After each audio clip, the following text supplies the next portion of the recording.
पूनम एक विधवा थी जो अपनी बेटी कमला के साथ एक छोटे से गांव में रहती थी। एक उसका खुद का दुकान था, लेकिन पति के लंबी बीमारी में घर बार और दुकान सब बिक गया।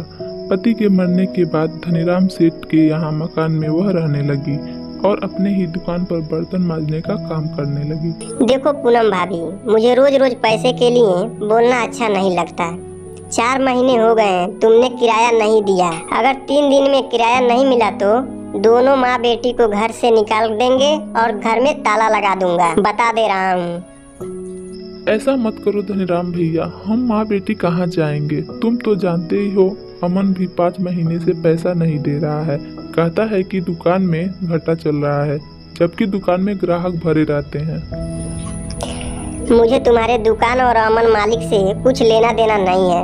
मुझे तो मेरा मकान का किराया चाहिए, बस। धनीराम सेठ के जाने के बाद माँ, अब क्या होगा? हम लोग कहाँ रहेंगे?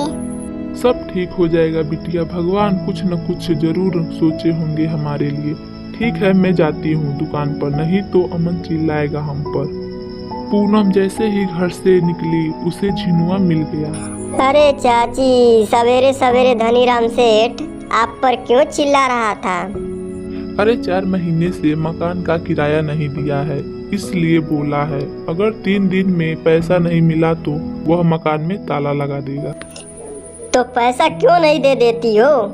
कहाँ से दूं पैसा? 5 महीने से अमन ने पैसा नहीं दिया है। घर का खर्च जैसे तैसे चल रहा है। 10,000 रुपए कर्ज हो गए हैं, पता नहीं कैसे चुकाएंगे।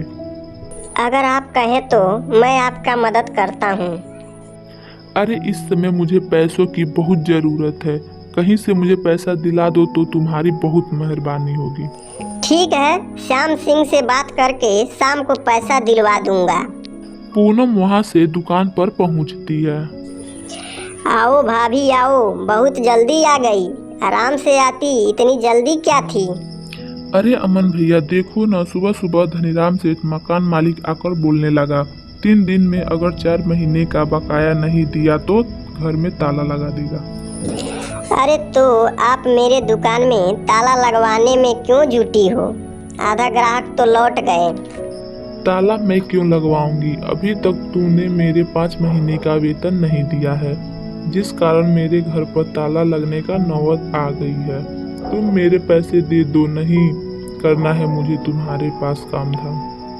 पूनम वहाँ से चली जाती है। इधर झिनुआ श्याम सिंह से मिलकर पूनम के खेत वाली जमीन, जिस पर श्याम सिंह की नज़र कई दिनों से थी, उसके बदले में 50,000 रुपए कर्ज दिलवाता है। देखो भाभी, ऐसा है कि झिनुआ ने बताया है कि आप बहुत मुश्किल से निपट रही हैं, तो मैंने सोचा कि तुम्हारी मदद करें।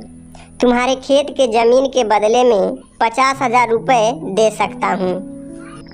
अभी मैं कुछ बोलने की स्थिति में नहीं हूँ। 20,000 धनीराम सेठ से, 10,000 बनिए का, 30,000 मुझे तत्काल चाहिए।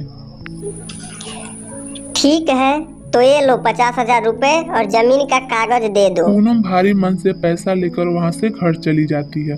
हेलो दोस्तों, इस कहानी से हमें ये शिक्षा मिलती है कि चाहे हमारा समय कितना भी बुरा चल रहा हो, उस समय हमें सोच समझकर कदम उठानी चाहिए।